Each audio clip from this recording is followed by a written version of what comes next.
Hi everyone. So today I'm going to give you another binding hack, trick, whatever you want to call it. So I uploaded one for economy binding before. It's what they use in the Fabric Cafe 3-yard quilts. And then I'm going to show you what I do for a pass it forward quilt or sometimes a quilt for myself. So right now I am going to be doing the binding for this quilt here, which is Who's There pattern. It was a Soft Squares mystery quilt, and I'm actually going to be doing a sew along with it because she did just let the quilt out so that you could buy it. So that, and just in case if you're wondering what it is I'm quilting, that's what it is. So what I'm doing is, this is my back, and I long armed this quilt, just basic swirls, right? Circles, loops, whatever you want to call it. And what I did was, when I trimmed the batting, I trimmed the batting very close with scissors, and then I measured from where the edge of the quilt is, which is right there, to here is 1 1/4 inch. Again, it's 1.25 or 1 1/4 inch. And then I trimmed my whole quilt. So now my whole quilt has the backing trimmed 1 1/4 inch.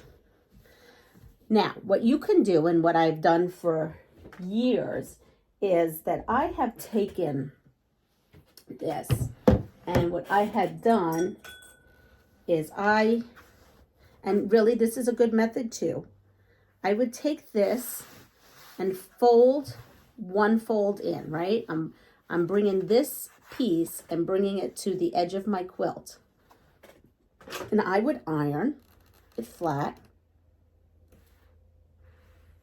and then I would bring it over, iron it a second time,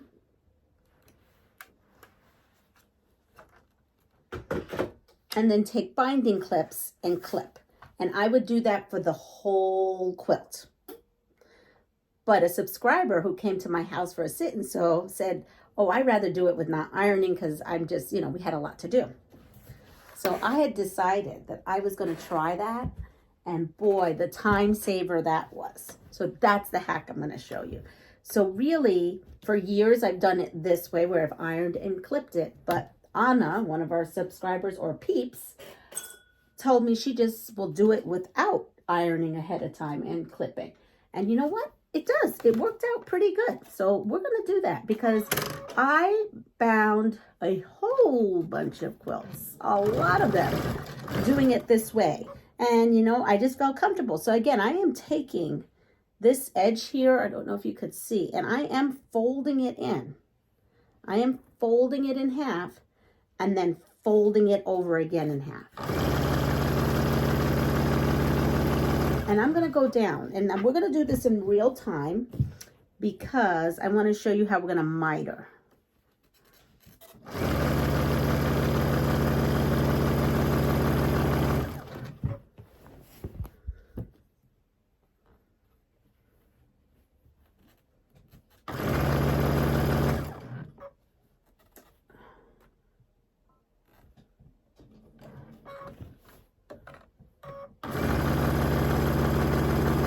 Now, this may not work for all your quilts, but I probably do this kind of binding on 90% of my donation quilts, as well as the ones that I'm using in my house, just because I find binding very tedious, the old-fashioned 2.5 strips. I still do that. I absolutely do it on certain quilts. But honestly, nowadays, this is my go-to method of binding. I know some of the police are going to come out and say that million reasons why I shouldn't do it this way, but I do it this way. And the thing is, it's almost even more economical to do it this way, because I'm only now I'm using the same backing and cutting 1 1/4 inch away. So I don't have to get extra yardage. I mean, there are times I do traditional binding, but I will say I do love this. Normally, if I have to do traditional binding, it sits in a corner for a very long time. But if I do it this way, I tend to just get the whole quilt finished. All right. So let me show you. So far, look, it's on there. And here is the back. The trick that I use is also coordinating thread. If you use coordinating thread, you don't even see that there's a stitch line there.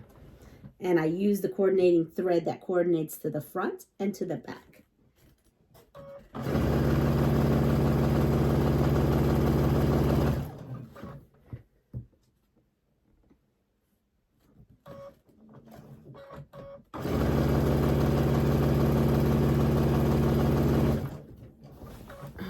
Can you see what I'm doing here? Maybe put it this way. I'm almost to the corner, so then I can show you how I miter the corner. So I did teach Anna how to do this method of binding, but then she taught me that I did not need to iron, press, and clip.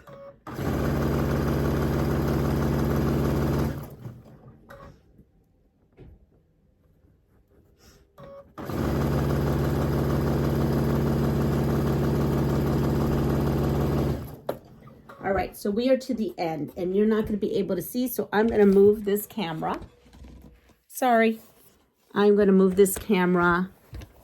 And yes, I don't edit, so you're getting exactly craziness. I'm sorry. There we go. Can you see that now? Yes, you can. So I'm going to come here, and if you notice over here, I have this coming here. So this is what I do. At this point, I will fold that. Again, I take that folded in half and half again. I will pin. And then I will come over here to this area. And I will pin again. And I only do this when I get close to this. Then I have this piece here. What I do is I take it, and I'm just going to put a pin here so you could see. Do you see right here? Let me grab my stiletto. Right here, I have like a triangle. Do you see that? Do you see that it's like I made a corner? Let's see. Hopefully you can see that. This triangle right here. It's like right here and right here. Then what I do is I will take my first fold, right? So here's my triangle. I'm going to take my first fold, and then I'm going to fold again, and I'm going to take that pin out, and I'm going to show you. So I folded, and I folded again, and look. Do you see that? See how it is mitered right there? So then I will come in, stitch. Now, some people stitch here and then back and over. It's really up to you. But that is how I miter the corners. So I'm going to do it one more time. So we have this. I'm going to sew a little bit more. Okay. I'm going to come here. Maybe this view is better. I'm going to make the little triangle right there. That's the triangle. I am going to fold now that in half. And then I'm going to fold that in half again. I do pop a pin in here to keep everything stable. I come in here and pop a pin in here to keep that stable. So this is what your corner is going to look like. I hope you can see this. There it is. So now we're going to come in and we are going to sew. I'm going to take my stiletto just to hold everything down, and I bring that right in. Again, you can come in here and sew this down, okay, and then hit your back button, or mine,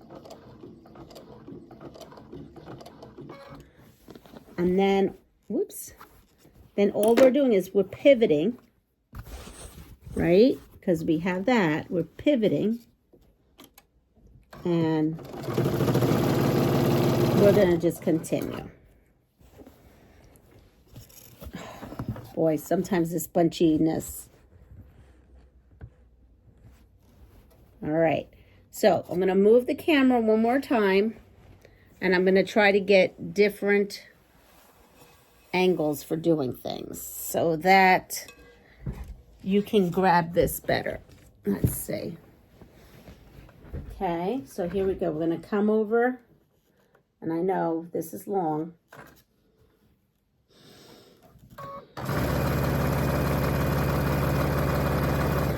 But there we are. Now, you can see, let me go a little bit further. I don't have all the fancy schmancy cameras and everything.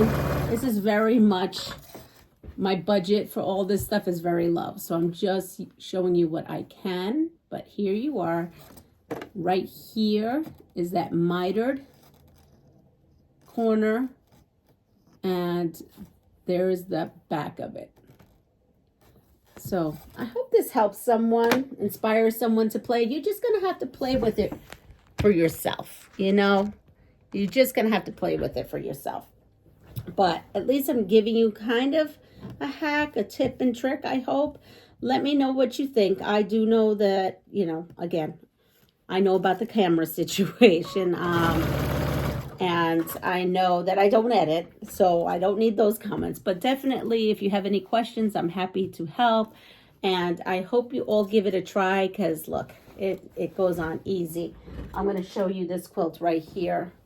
Here is a pass it forward blanket that is going to be given to a a nursing home. These are wheelchair blankets, but look, it's perfect and it's all done.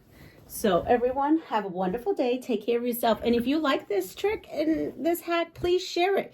Share it to other people. Let people know that there's other ways to bind. Everybody take care of yourself. Pass it forward. And if you like what you see, please like, subscribe, and share my channel. Take care. Bye.